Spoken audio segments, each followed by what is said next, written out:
नमस्कार जी, मैं मंजू। आज सितंबर की 5 तारीख है।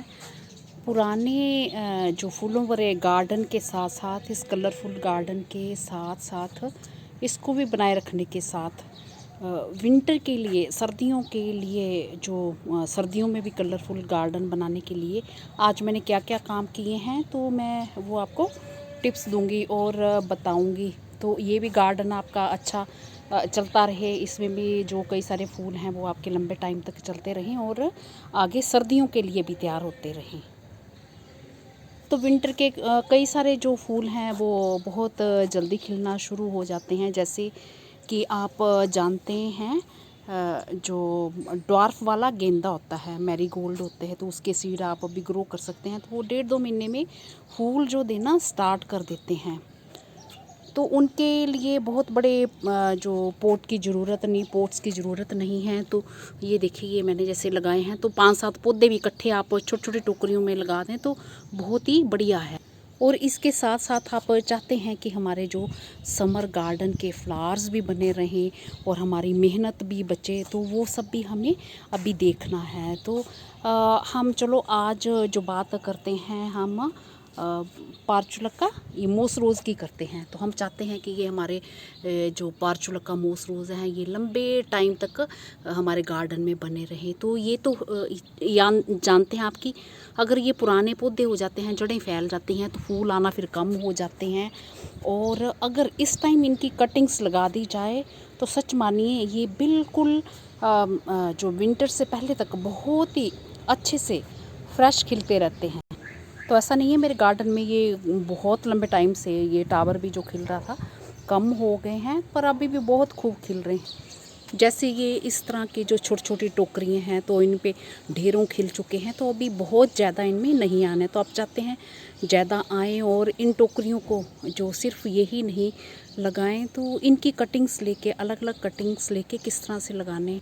कोई एक टोकरी ले लीजिए जहाँ खाली जगह जिस बड़े पॉट में बची हुई है किसी प्लांट के साथ, तो उसके साथ लगा दीजिए। तो इतने सारे ये जो प्लांट्स आपके फ्रेश फ्रेश तैयार होते जाते हैं और खूब फूल आएंगे, पुराने से ज़्यादा आएंगे। तो माथुर जी ने पूछा कि इनके लिए हर बार ही नई मिट्टी बनाते हैं, तो मैं नई मिट्टी नहीं बनाती हूँ। अगर उपजाऊ मिट्टी है, उसमें अच्छे से चल रहे हैं, तो मैं उसी मिट्टी में दोबारा से कटिंग लगा देती हूँ। कटिंग्स वाले में खूब फूल आते हैं। और जो हमारी टोकरियाँ बचती हैं, तो ये सुबह मैंने टोकरी खाली की है, तो इसमें मैंने ड्वार्फ वाला जो ये मैंने लगा दिया है, ये मैरीगोल्ड लगा दिया है, इसमें गेंदा लगा दिया है।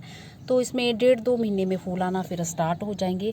और ये जो एक मैंने बोला था ना कि मैं कल शाम को लगाने वाली थी ज़ीनिया, तो कल शाम को तो मेरे पास टाइम, मैं ढूंढ नहीं पाई इसके सीड, और सुबह मैंने इसके ढूंढे हैं। तो ये ज़ीनिया मैंने सुबह ग्रो किया है, इसमें लगाया है।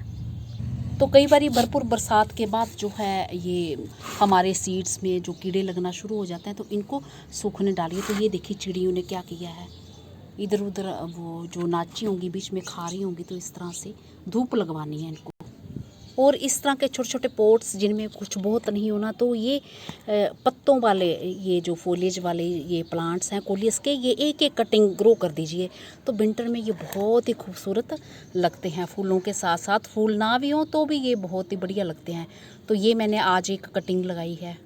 इसके साथ साथ जो पुराने बैग फट रहे थे उनकी मिट्टी, ये नए वाले पोट जो मैंने दिखाए थे, इसमें भर के ये मैंने जो है गेंदा ट्रांसप्लांट कर दिए हैं इसमें, और छाया में ये रख दिए हैं। और नए वाले पोट में मैंने कोरियोप्सिस के कुछ सीड्स लगा दिए हैं।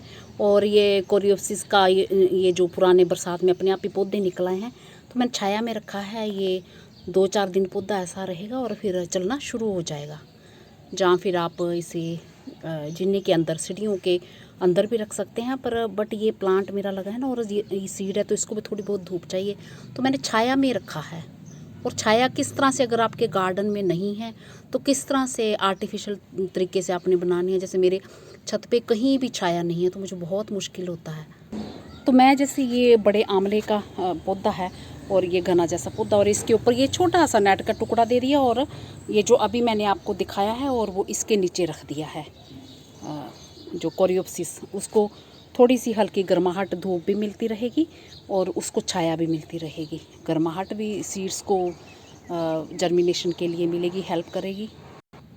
तो ये कोरियोप्सिस का कुछ दिन पहले भी मैंने एक पौधा ट्रांसप्लांट किया, ये जो अपने आप ही उगाए। जैसे मैंने जब सीड कलेक्ट किए होंगे तो मैं कुछ एक इधर उधर डालती रहती हूँ, तो फिर ये उगाते हैं इस तरह से। तो अभी चल पड़ेंगे, जो सीड लगाएंगे अच्छे से चल पड़ेंगे तो भी ठीक है, नहीं चलेंगे तो फिर अक्टूबर में तो मुझे फिर और अलग अलग गमलों में जो ग्रो करने ही हैं, और लंबे टाइम तक इनके फूल मई महीने तक जो खिलते ही रहते हैं।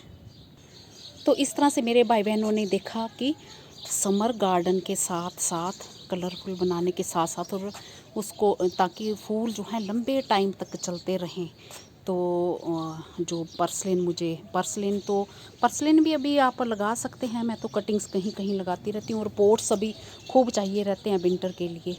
तो इस तरह से जो है हमें पोट्स भी खाली मिल जाएंगे, और कुछ में इकट्ठी आप कटिंग्स लगा सकते हैं, और फूल जो हैं आपके पार्चुलका मोस रोज़ के फिर लंबे टाइम तक बाद में फ्रेश खिलेंगे, और वो अगले सीज़न के लिए आपके जो हैं वो सेव भी हो जाएंगे। तो उनमें से आप कटिंग्स ले सकते हैं, तो अलग अलग तरह की कटिंग्स लगा सकते हैं। तो इस तरह से ये काम मैंने आज किए हैं। तो अब मैं कुछ ना कुछ जो जैसे विंटर गार्डन, ये समर गार्डन या मॉनसून गार्डन, ये तो आप देख ही रहे हैं फूलों से भरा हुआ रहता है। तो जिन्होंने मेरे भाई बहनों ने विंटर गार्डन मेरा देखा होगा तो वो भी फूलों से भरा हुआ रहता है। तो इस तरह से मैं तैयारियां जो धीरे धीरे करती रहती हूँ, और मेरा गार्डन फिर ये भी चलता रहता है, और साथ के साथ जो विंटर वाला भी फिर खिलना शुरू हो जाता है। तो इस तरह से फिर जो है हमारे गार्डन हमेशा ही हमारे गार्डन में फूल जो बने ही रहते हैं। इसी के साथ नमस्ते जी, शुक्रिया। अगर मैं कुछ भूल चुकी होंगी, हो सकता मैंने कुछ और भी ग्रो किया हो, मुझे याद ना रहा हो, तो मुझे जो भी याद आया तो मैंने वो बता दिया है।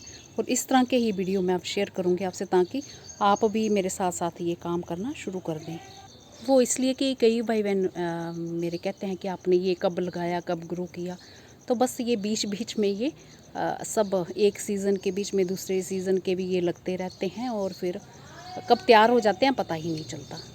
तो माथुर जी ने जो मुझे पूछा था कि उनके ये फूल हमारे आते नहीं, मैं पुराने रखते हैं। तो आप पुराने, तो मैं नए प्लांट्स लगाने के लिए तैयार करती हूँ, और जब भी मैं ग्रो करती हूँ तो बस मिट्टी उपजाऊ होती है तो उसे निकाल के दोबारा से फिर से पोट में भर देती हूँ, और फिर ये कटिंग्स मैं इनकी लगा देती हूँ। तो मेरा ख्याल है अब मेरे कलरफुल गार्डन का राज आप लोग समझ गए होंगे, और जिन्होंने कुछ जो पूछना चाहते होंगे तो उन्हें मेरे वीडियो से बिना पूछे ही कई सारे जवाब मिल भी गए होंगे। इसी के साथ नमस्ते जी, शुक्रिया।